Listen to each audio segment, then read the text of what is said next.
We want to welcome you to the Promote Awareness Workshop. Teresa and I are going to start by just introducing you to the Promote Awareness principle, but we're going to spend most of our session today being active, thinking about how we do the work of promoting awareness with our students at our institutions and in our classrooms. If you would like to access materials for today's workshop, you can do so using the bit.ly link that you see on the screen or the QR code. I've also gone ahead and put that in the chat for you. And what you'll find on that Word document is not just a link to the slides that you're seeing on the screen, but all of the materials that you'll need for the activities that we'll be doing today. Yeah, so there's quite a lot of content. Quite a lot.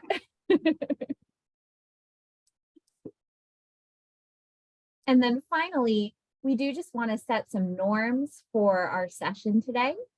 So we want to normalize the idea that we're here to learn and grow together. And so it's okay if you're hearing new ideas, or if you're hearing some ideas that maybe are challenging some preconceived notions that you might have. We encourage you to just listen without judgment, be open to receiving feedback, and to really engage with discussing topics here instead of people. We also will be working in breakout rooms, and so you'll be asked to talk about your classrooms, talk about what you're doing in your classrooms. And so we ask that you just keep those details confidential with the understanding that the only thing being recorded is our whole group portion of the workshop. And if you would prefer, you can also go ahead and change your Zoom handle and keep your camera off so that you can remain anonymous throughout the workshop. And with that, I'll go ahead and pass it over to Teresa. Hello, everyone. Teresa Conifrey from Santa Clara University in California. So the ABLE Digital Ethics Task Force, it grew out of considerations at our meetings that we needed some more digital resources for the ePortfolio context. And I believe it was at our last meeting before COVID in the Bronx that we first started talking about this. And then soon after, 2020, we had the first Digital Ethics Task Force. Next slide, please. And here you can see that much like people on the call today, we have members East and West US, East and West Canada. Well, East and West Canada at our meeting. Do we have any Canadians? I don't think we do at the moment, but we definitely have representation from Australia, New Zealand, Philippines, small colleges, large colleges, a lot of instructors, but we also have platform developers, independent scholars, and instructional designers. So this is the makeup of the current task force. Always room for new members, so if anybody is interested, please contact us. Yes, next slide, please. So what is it? What's the need that we identified in our ePortfolio community? We were seeing that the laws were changing. There were privacy policies in Europe, in California. There were various different technologies. And we saw, as an ePortfolio community, an international community, that there was room to develop ethically sound practices for all of those using them, advocating for them, and for platform developers and administrators. Next slide, please. And the result of our meetings was the principles. The principles are some, like a heuristic, a guideline, a framework for all things ePortfolio and digital ethics. Over the years, the frame has, or the principles have changed. This is our third iteration. You can see there's a QR code there and a link, so you can learn more about them. At the moment, we have 10, and today we are going to be talking about the Promote Awareness principle. Next slide, please. And you can see that how it falls in the list. There is a little bit of overlap. They're all equally interesting and equally important, so do take some time to figure them out. Next slide, please. And today I want to talk a little bit about the principle of promoting awareness. What you'll notice is that each principle has 3 sections. In our slide, it looks like there's 4, but actually there's 3. The first section is a rationale or an explanation, which includes strategies for applying the principle in different contexts and for different shareholders. And then we fleshed that out a little bit more with scenarios. And today we're going to look at the scenarios for promoting awareness, the general scenarios from promoting awareness in digital ethics. And then very importantly, we also have a resources section where you can find articles, websites, links, videos, all kinds of additional information, especially if you are new to this topic. And I'm going to turn it over to Amy. And so, as Teresa mentioned, today we're here to talk with you about the Promote Awareness Principle. So I'm going to go ahead and drop a link in the chat where you can review this principle in full. But here's our kind of overview and rationale statement for the principle. So administrators, staff, and educators are responsible for promoting awareness of digital ethics in e-portfolio making. And of course, our rationale being that we need to have a working knowledge of the ethical issues related to e-portfolios, which include how data is collected, secured, and managed, how we can ethically share and represent ourselves in e-portfolios, the role that digital bias should play in how we prepare students to share their identities online, accessibility, security, and privacy, copyright, fair use, and open access, and intended versus potential audiences. And so while the principles are specific to ePortfolio practice, you can probably guess that the ideas that are in this principle have implications for just how we exist in digital spaces.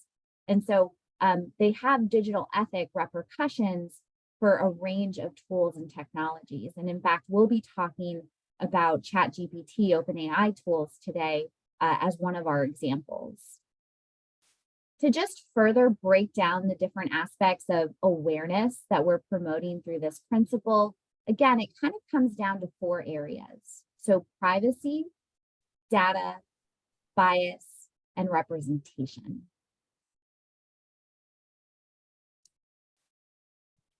And so articulating this principle is important, right? But it's not the same as preparing us to enact the principle. And so that's why a workshop like this exists. We know that as educators, we need explicit support in how we can do this work in our contexts and in our environments. We also know that digital ethics is an ever-changing topic. Things are constantly emerging, changing, laws, technologies. And so we think that that critical discussion is best done as a community. And we know that as a community, we can share resources, we can innovate new solutions. And then finally, being together, there's a power in numbers. And so we hope that we mitigate a little bit of your labor today. And we hope that you see something that you're interested in and you can possibly reuse at your institution or adapt for your students and contexts. And so what we'd love to do is take a quick poll, a temperature check on the latest digital ethic topic that we feel kind of spreading across higher education. So it relates to ChatGPT. And we'd love to know how you respond to digital technologies like ChatGPT. And you have 4 options to choose from. Do you explore it? Do you discuss it? Do you ignore it? Maybe not out of ignorance, but because you're busy. We're all very busy, especially this point in the semester. Or do you regulate it? And so to respond to that poll, you can go ahead and use your phone to access the QR code, or you can go to menti.com and you can enter in our code, which I'm also going to go ahead and put into the chat. Good. Okay. So we have some enthusiastic digital tech users here. So we're about equally spread between exploring it and discussing it, while one person is rightfully just overwhelmed with the schedule, and so they can't fit it in right now. And I think that's a really real and legitimate feeling that many of us do have, especially as these technologies emerge throughout the semester after things are already rolling. And so we hope that you pick up some tips today for how you might discuss it or use ChatGPT in your classroom. But we also just want to point to the reality that these technologies have an echo effect in higher education and in the educational landscape. And so this is a tweet by Ian Linkletter, who's talking about this new technology that has emerged in response to ChatGPT. And it's actually a Turnitin AI detector flagging system. And so this was rolled out by Turnitin without schools being able to opt out initially. And so Ian is just asking, this raises big questions about whether data flow has changed. Have you reassessed the privacy impact assessment that your institution made with Turnitin.com? Here's another statement out of Vanderbilt University. So they're talking about the tool, explaining it to their faculty, and they really stress, right? We have no insight into how this tool works. False positives are not just a possibility, but an inevitability. And so because ChatGPT is something that we've just had running across our community this semester, we thought it would be a great topic for our Promote Awareness activity, with which Teresa is going to lead us in. Yeah, so we're going to take a few minutes to read a EULA, an end user licensing agreement. And if you have scrolled through these before, I'm not sure how many people have looked at them too closely, you'll notice that they are quite long. So we are only going to focus on sections 3, 5, and 7. Next slide, please. And this is how it looks, because I've taken out the sections and put them on slides, but if you were to go to ChatGPT and open the EULA, this is kind of what you would see, and you would need to scroll and scroll and scroll. So let's get into our activity, and what we want you to do is to, whichever group you're in, choose one of these sections. So one of the groups will be content, one will be confidentiality, security, and data protection. Another will be indemnification, disclaimer of warranties, limitations on liability. And in each of your breakout groups, what we want you to do is take a little time to read through your particular section and then highlight, jot down what you see as concerning details, because that's what we're going to pick up when we come back together as a group. And I'm going to turn it back to Amy to get us into breakout groups. Yes, so before I open the breakout rooms, I do just want to remind you that EULA is copied into the materials for today's workshop. So that link has been dropped into the chat, and you are welcome to use that document to highlight, bold, take notes, talk in your group. And then when we come back together, we will discuss what you all found. So yeah, Christina's also popped in the whole EULA if you wanted to go back to the original. So you've got a couple of options if you want to look at your section in perspective or just focus on your section. And so with that, I'm going to go ahead and open the rooms. You should see on the bottom of your screen an opportunity to join them. They've been labeled using the sections that you see on the screen. And if you can't sort yourself, that's okay. Just let us know where you'd like to go and we will move you. Yeah, I was just looking, do we have everybody back? I think so, yeah. Yeah, and I was in the group where we were looking at the section on content, and we had a pretty interesting discussion. Does anyone from that group want to chip in? I think I was in the other group that talked about content, Teresa. And so I highlighted a few phrases in three different colors. So one is you own all input, and then you can use the output so what ChatGPT gives you in any way which you want. But then also you're responsible for input and output. Which I find a bit disconcerting, because it basically means you're responsible for what something else gets back to you based on your prompt.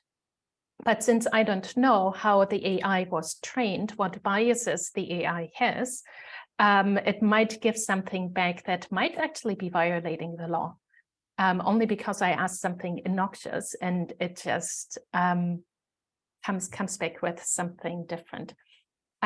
Somebody mentioned in the chat that in our discussion that there is that they didn't know about the similar output. so that the same response could actually be given to 2, 3 or more people, which of course then could be a problem with similarity checkers. And in terms of privacy, I find in section C, where it says we may use content from services other than our API. So that sounds very technical, and it essentially means whenever you use ChatGPT through the browser and type your sentences in, they can use what you put in there. Only when you're kind of integrated with another tool and go through a technical integration does it not necessarily end up there. But essentially anything that you put in lesson plan, or some people put confidential code in, OpenAI can reuse it to improve the service or train further AIs. And so, yeah, content is not really private. And then, of course, under D, there is the disclaimer that you need to evaluate the accuracy of anything that comes out, because, of course, as many of us know who've used it, it's not always very accurate. So there's quite a bit of false information in there, especially very easily seen, I find, when you request a list of references. It just makes up references to books that don't exist, or take authors with a different book title and a different year on it. And it's very confident about what it puts out there. Thanks, So Christine. that's so much for content. A nice Christine. benefit. Sorry, I was in the group confidentiality, security, and data protection. Wrong C. I guess that's why it's not good to do too many conferences on the one day. But yeah, we covered some of the same topics that you were saying, Christina, about confidentiality, about data protection, about accidentally using data, not knowing where did it come from, all kinds of privacy concerns. And maybe somebody in that group would also like to speak to that. Sherry, I think you had some ideas. Yeah, we were talking about the fact that the information comes to you without any source. It's hard to know whether it's confidential information. Well, it's impossible to know if it's confidential or not, unless you do extensive work to find the source, which may or may not be easy. If it's a quote, it might be easy to Google it and find it. But if it's not a quote, if it's a sort of an amalgam of stuff, you may not easily be able to identify the source. And we had somebody else in our group who was talking about institutional software that had been, or apps software that had been vetted, as opposed to what students could use, and whether students felt comfortable signing up for a software like AI. I don't know, like ChatGPT. Did anyone in our group want to speak to that?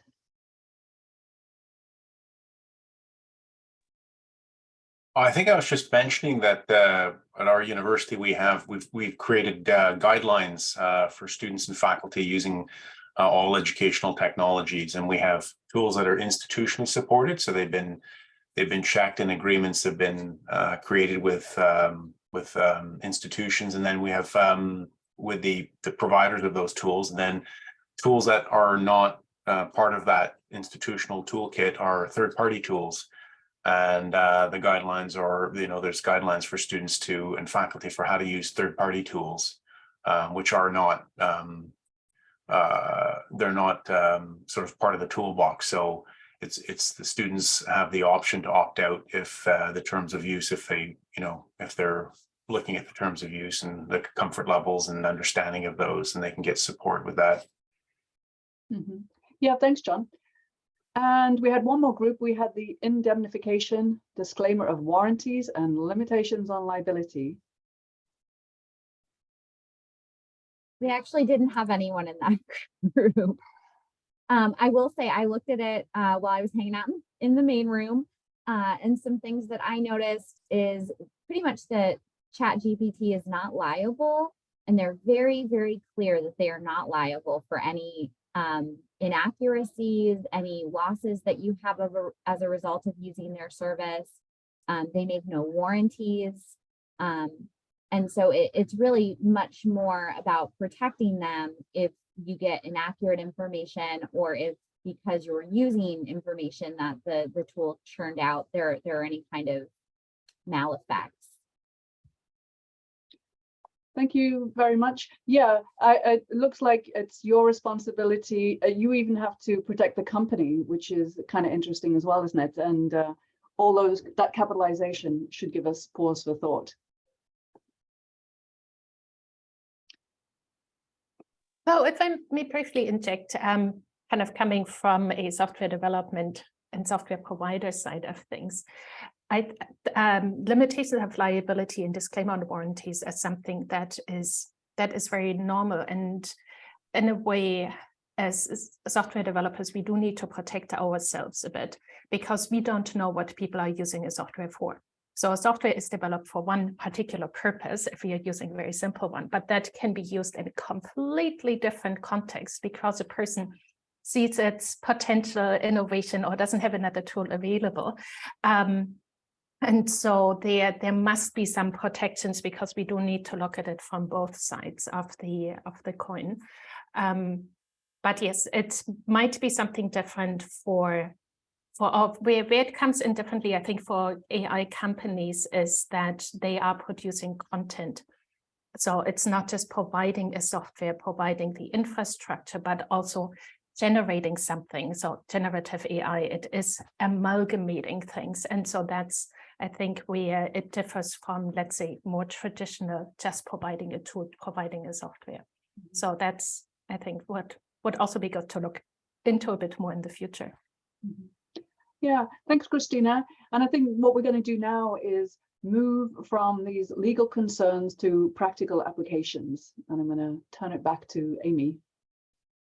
And so if you're wondering what it looks like to practice the promote awareness principle, we kind of just did it, right? We thought critically about an end user license agreement.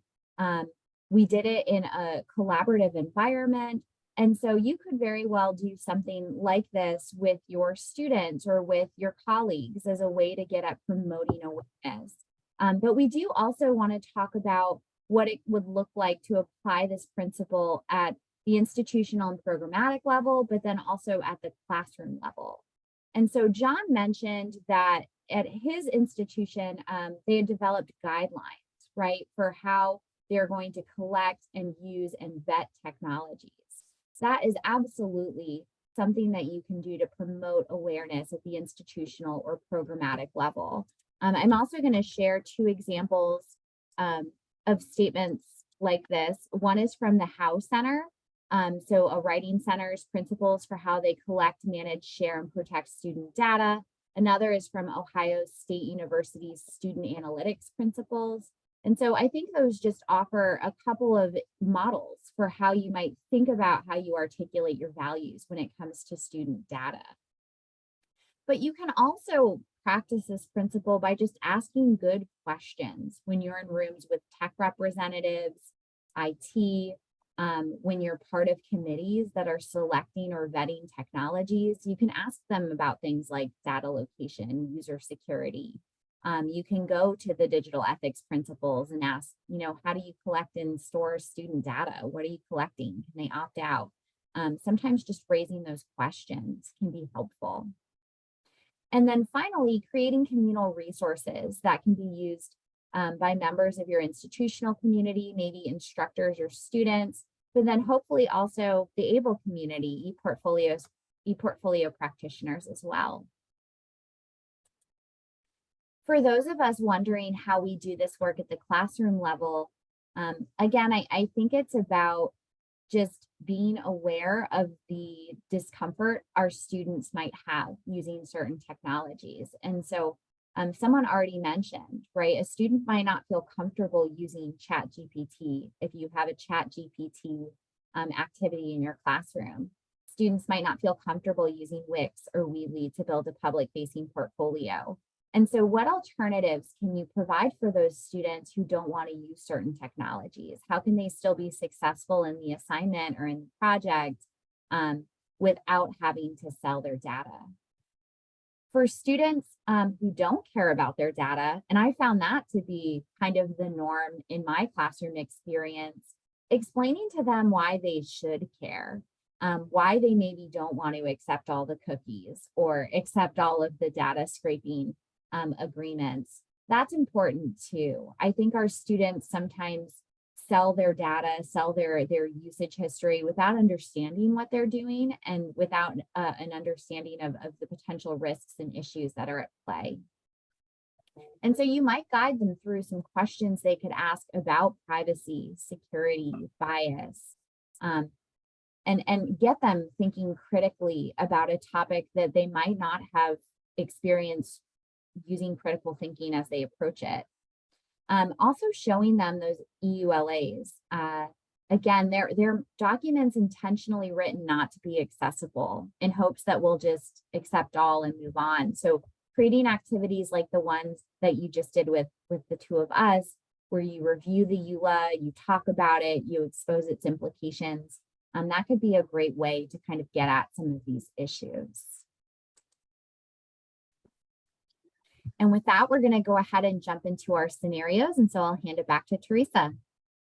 Yeah, we were telling you earlier about how each of our principals has several scenarios, and we wanted to take a little bit of time now in the workshop to have everybody in groups looking at some of those different scenarios.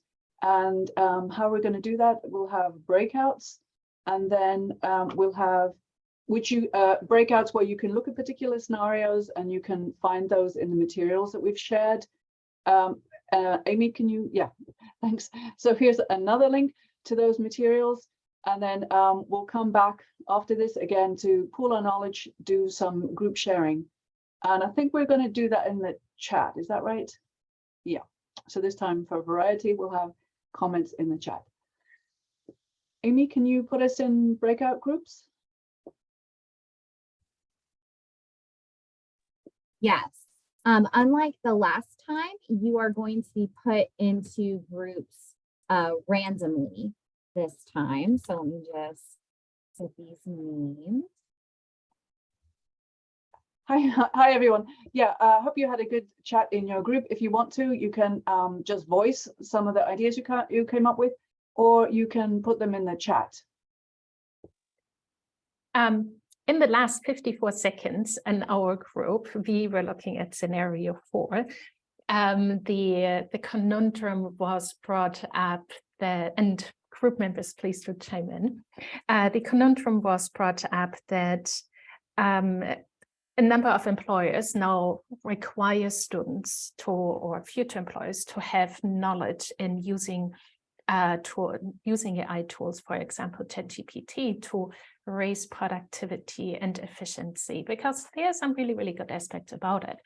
But then if you're looking at the privacy concerns, are we depriving students of, if you're saying, well, you shouldn't be using these tools because you're feeding the beast and and it's biased information and so on, do we deprive students then of being prepared for certain jobs where those skills are needed, like prompt engineering or other things, in order to interact with the tools correctly?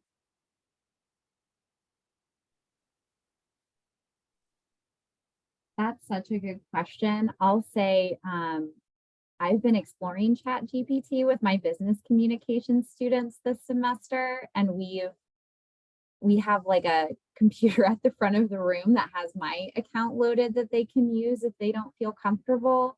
But we talk about like which part of the process is it best to use it in, what can it do, what can it do, and they've had some really thoughtful things to say about it. But if you've seen Microsoft's ad for Copilot, which is essentially an AI software that will be embedded in Microsoft, yeah, it's coming. It's something that a lot of them are going to be using. So how do we get them to use it critically? Mm-hmm. Yeah, I think in my classes too, that's what we've done. We have tried to incorporate it into the class, do some brainstorming before, ask a similar prompt, whatever it is, teaching engineering majors mostly, see what AI comes up with, maybe do a mind map. That's been kind of interesting.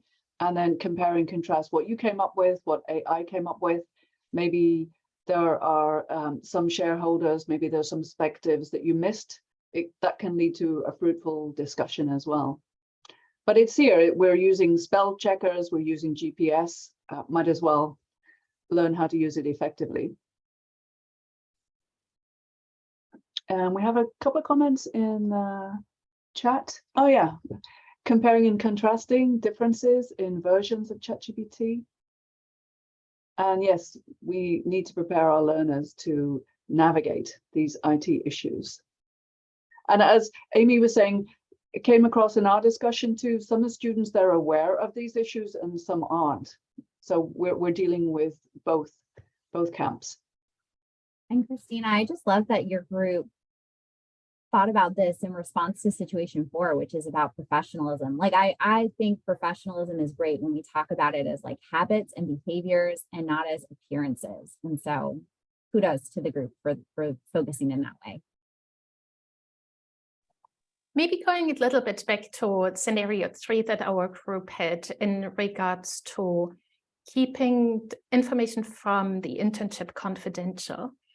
Because often, of course, when you are having an internship at a company, there's client data that shouldn't really be leaked in a public portfolio, and not even in a private portfolio that may only be shared with a class. I put a comment with a link to an interview with Christina Dülfer in there. She's a German educator and talked about what she does with her apprentices when they go into these high-profile companies, so that they can still share visuals and share what they have been doing at the internship, but essentially de-anonymize or anonymize data, so that they share screenshots without disclosing client information, rather than taking a video, or that they draw something and have a walkthrough of the company using more of a mock-up wireframe tool rather than turning on the video camera.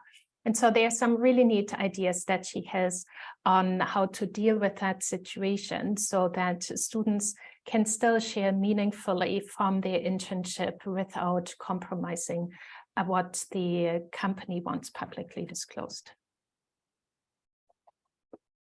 We also had some interesting discussion in our group. This was from a student perspective about identity, how much of your identity you wanted to show, what the consequences were having different identities. Some identities could be perceived more positively, some more negatively. Some students were aware of the identity they were projecting, and some others weren't. But no matter what, it also can lead to fruitful discussions about identity, about what you're saying. Do you know what you're saying? Is what you're saying, is that what you want to be saying? And so on. Some of the students are aware of these issues, and some just aren't. Maybe just to add to that, I think it raises some, sort of the questions, especially with these public-facing e-portfolios or profiles, such as those on LinkedIn, this idea of authenticity. And so when you think about, pictures or images, or even the inclusion of pronouns and so on, all of those are kind of parts, part of that conversation. So I put into the chat this link to, this was actually a campaign that LinkedIn had a couple of years ago about redefining what it means to be professional, and maybe relates to some of the work that you're doing with your business students, Amy. So it's an interesting blog post, and the video is interesting too. I mean, some of you may have seen some of those LinkedIn ads, but I think it's all part of this sort of conversation. Mm-hmm.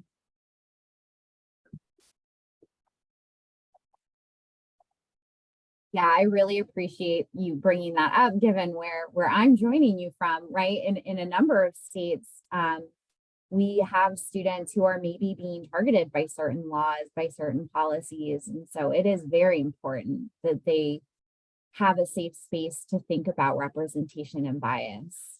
Mm-hmm. Mm-hmm. I guess adding to that too, that students are aware of all the different permissions that they can set, whether they can set permissions or not, and if they can set permissions, how to set those permissions. And I think if there are no other comments, I'm going to turn it back to Amy for our next activity. Hey, y'all, we have one more activity. We've really put you to work during this workshop. But again, we think it's important. We think that leveraging numbers in a community is how we get this work done and think about this work critically. And so we apologize, but we also are grateful to have your input and your expertise in these conversations. And so we wanted to end by sharing out some existing activities or assignments that either you use now to kind of promote awareness in your institutions or with your students, or activities or assignments that you could rework to achieve those goals. And so we want to give you 5 minutes just to think as an individual. You can free write in the chat, you can free write on paper or in a notes doc on your phone. But we'd love for you to think of an assignment or activity that you currently use or have used, and to think about how you might modify it to help promote awareness with students. And then we're going to invite folks to share out, because we think sharing ideas is one important way to mitigate labor when it comes to doing this work. So I'll set a timer for 5 minutes, and then I'll bring us back together so we can hear some good ideas. Okay, so I'm going to bring us back together. We had initially thought about using breakout rooms, but I think we're a small enough group that if you all feel comfortable using the chat or muting and sharing aloud, we would love to just have a whole group share. So what activity do you currently have, or might you develop or modify to promote awareness with your students? John, I noticed you have your camera on. Would you be interested in sharing? Sure. Well, I guess a couple of thoughts come to mind in terms of there's one of the, with our guidelines, we faculty, they include the information in their course outlines, and they talk to students at the start of the term to make students aware of the tools that the faculty members will be using in the course, whether it's an institutional tool or a third-party tool. And we also at Concordia, there's also, I was saying when we were having our discussion in our breakout, that the platform we use, a learning management system, Moodle, but I'm just also reminding myself that Concordia has partnered with Ripen, and we use which is a learning platform for helping students connect up with industry to have experience, to have that experiential learning opportunity.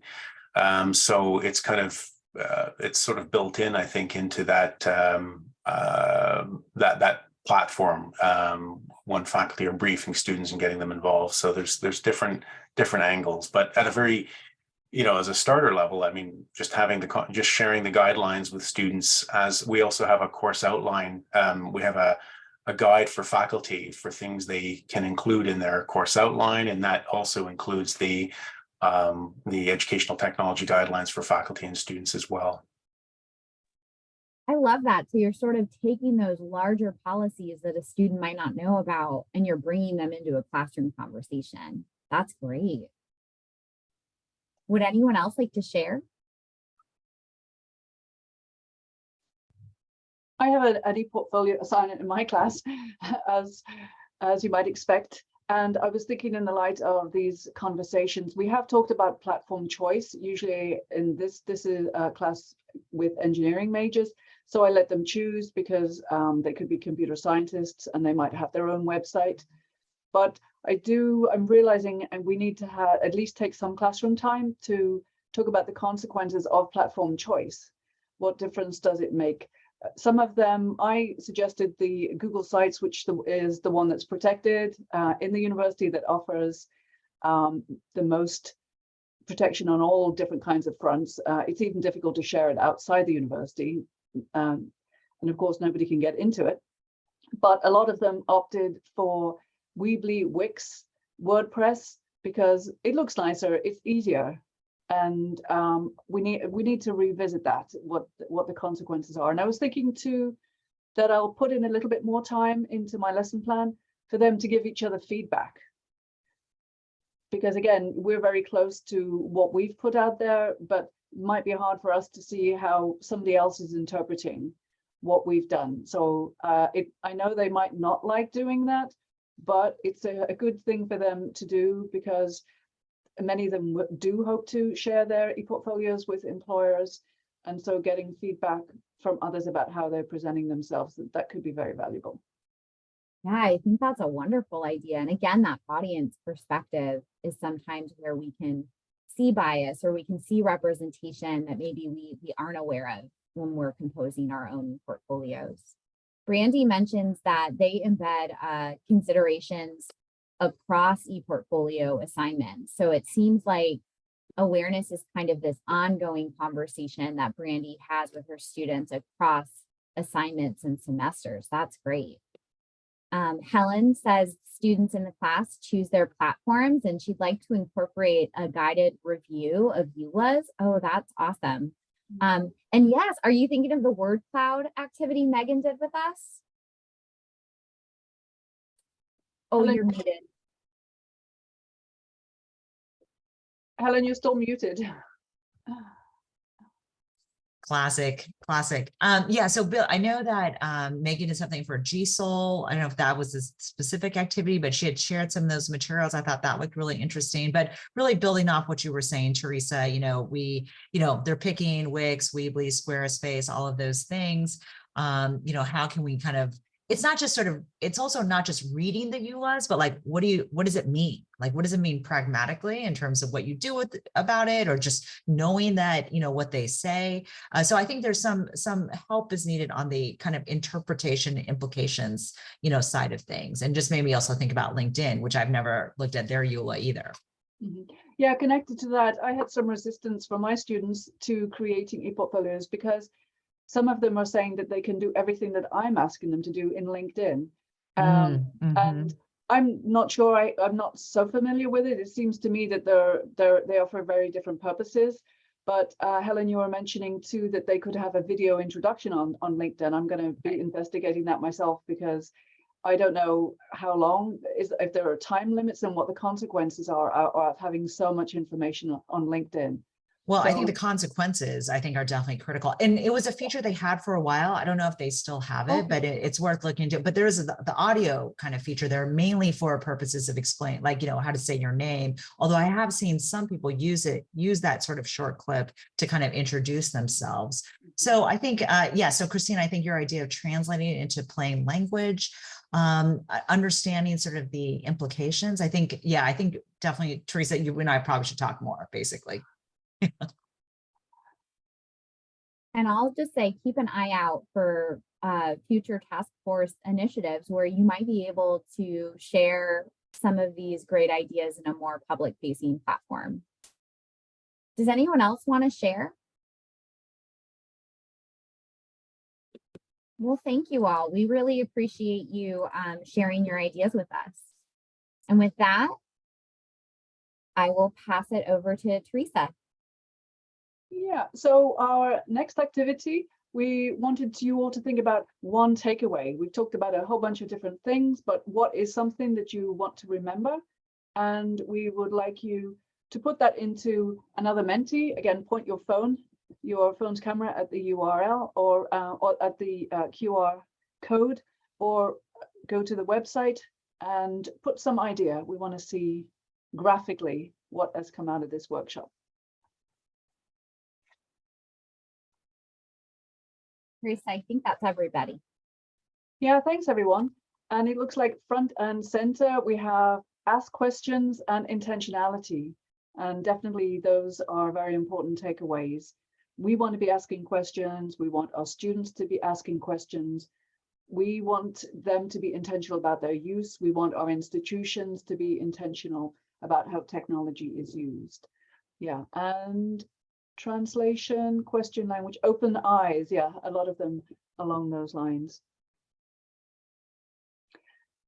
And as we get to the end of our workshop, we wanted to leave space if there were any questions, comments, anything anyone wanted to bring in.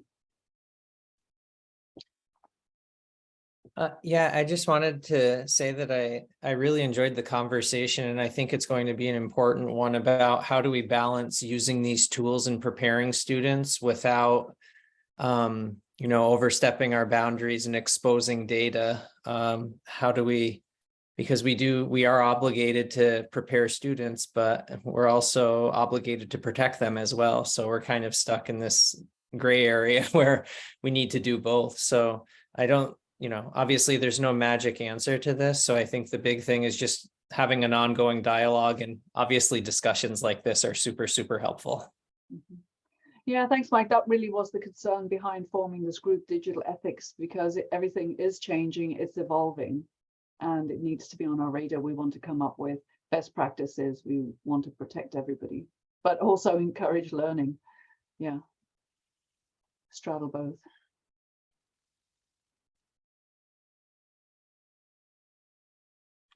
Well, those of you who are interested, we've got our Get in Touch, and we do want to hear from you.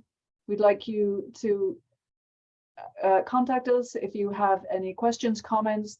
We'd like you to participate in our events. We have lots of events, and we have a conference coming up in July, as well as more presentations about our principles. All of this you can get at the information we've shared already, or you can contact us at the email there. And we also have a space for your feedback. What you thought about today, if you have any other ideas, if there are any other aspects of digital ethics that are of concern for you, because we want to make sure we're as comprehensive and inclusive as possible. Helen or Christina, would you like to share about the upcoming conference? Yeah, I didn't want to get the details wrong. Christina, why don't you go ahead? So I was about to ask if we can do a plug for the conference. Yes, let's. So I put the link to the call for proposals into the chat, and it's also linked from the EABL website. So if you don't have the link available right now, you can find it easily also on our Twitter. And the theme this year is ePortfolio Learning in the Age of Artificial Intelligence, Fostering Authentic Assessment Through Inclusive Pedagogies and Design Justice. So it's a two-part conference. On the 13th and 14th of July, there's the online part. And then a week later, 19th to 21st of July, people are coming together in Vancouver in Canada. So all you Canadians here on the call, that should make it easier for you to participate. And that part will be in person, where we also do want to privilege the in-person experience. The 19th will be a pre-conference workshop day with longer workshops, and then the 20th and 21st will be also shorter workshops, presentations, but more kind of, really workshopping, working together, and maybe also having a different format. So not just sitting in a classroom with a computer screen in front or looking at the presentation slides, but maybe since it's summer, you can also go outside. So call for proposals has been extended to the 10th of May. So please do get your proposals in. We have a variety of formats, and the committee will be going through them. Registration will start in May. We are just finalizing the details. And if you haven't yet signed up for the EABL newsletter, I'll see that I also put the link into the chat for that, because we'll keep you up to date with everything regarding portfolios from the EABL community. So please take the opportunity to connect with us in order to learn more of what the task force is doing, what EABL is doing. We are also planning an AI webinar series together with ePortfolios Australia and ePortfolio Ireland. So watch out for any of those coming through in announcements in May, June. And if you have any expertise that you'd like to share, you're very welcome also to propose a webinar, because we'd love to give people in the community also the chance to facilitate sessions and share their knowledge. It doesn't just always have to come from the task force or from the EABL board. So we'd love to have your input if you want to even just discuss something. It doesn't have to be a presentation. So please do get in touch if you have any questions or would like to connect. Thank you. Yes, I imagine AI is going to be a topic of discussion this summer. And so there were a lot of great ideas mentioned in this workshop that I think could easily become proposals for the conference. And so if you're interested, if you have the summer bandwidth and support to engage in conferencing, please join the conversation. Two formats, virtual and in person, something for everyone. Or for those of us without boundaries, doing them both.